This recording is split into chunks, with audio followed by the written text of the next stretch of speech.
বিধানসভায় সেখানে না না ওটা আমি প্রতিবাদ জানাই।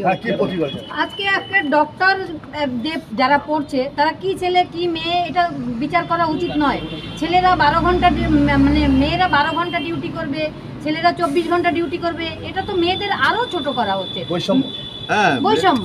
মেয়েদের আরো হেনস্থা করা হচ্ছে, এটা কেন হবে? এই বিল আমি পূর্ণ মানে অসমর্থন করি।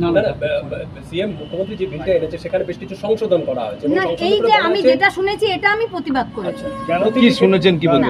এটা এই যেটাই শুনেছি মেয়েদের 12 ঘন্টা কেন এটা ছেলেরা বেশি কাজ করবে, মেয়েরা 12 ঘন্টা বেশি কাজ করতে পারবে না। আজকে যে এখানে এই যে অনেক যে মেয়েরা আছে তাদের হয়তো রাতে 10টার সময় 11টার সময় ইন্টারভিউ কারোর প্রয়োজন পড়তে হতে যাবে না সেখানে, তাহলে তাদের চাকরি ছেড়ে দিয়ে বাড়িতে বসে বসে থাকতে হবে। তার বৈষম্য তো এখানে তো ছেলে মেয়ের বৈষম্য উনি দেখিয়ে দিচ্ছেন। এটা তো অবশ্যই সরকারের অক্ষমতা। কেন তাদের মেয়েদের কাজের জায়গায় প্রোটেকশন দেন, কাজের জায়গায় মেয়েদেরকে প্রোটেকশন দেওয়া দিয়ে দুর্নীতিগুলোকে সামনে আনার চেষ্টা করুন। আজকে সন্দীপ ঘোষের বিষয়টা তো 3 বছর ধরে অনেকেই সামনে আনার চেষ্টা করেছিল, কিন্তু আনার হয়নি কেন? এই জবাবটা কে দেবে?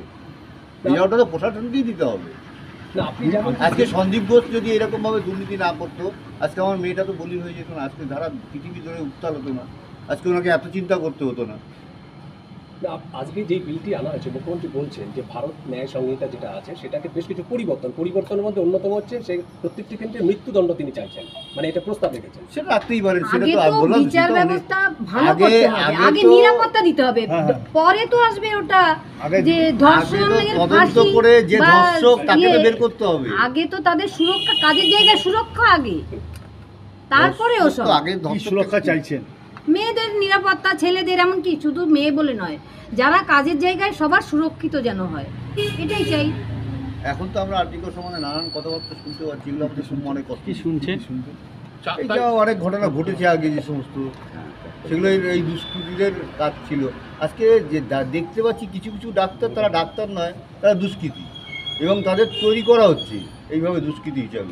তারা যারা বড় বড় মাথায় প্রিন্সিপাল আজকে দুর্নীতির মামলা আটক হচ্ছেন, তারপর এরপরে আর কি কাকে বলবো?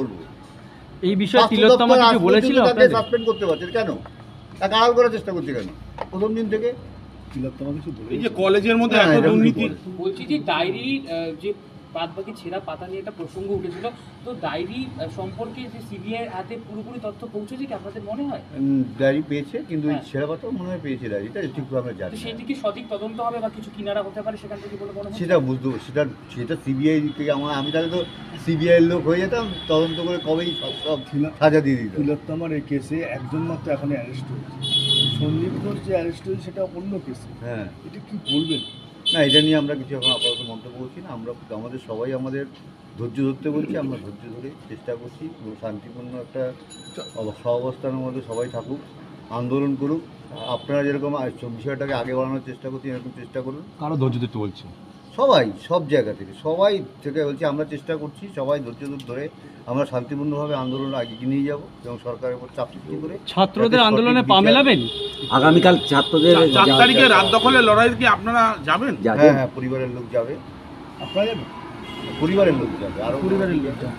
আপনি আপনার সেটা কাল পরিবারের লোক ঠিক করা হয়নি আমাদের, তবে পরিবারের লোক যাবে। কোথায় যাবেন? বাজি করি আমাদের মতম যাওয়া। কখন যাব ঠিক হয়নি। কোথায় যাবেন? আপনি যাবেন? গেলে তো জানতেই পারবেন আপনারা। কোথায় যাবেন? আরজি করেই যাব আমরা। আরজি করেই আমার মেয়ের ঘটনা ঘটেছে, আরজি করেই আমাদের প্রথম টার্গেট।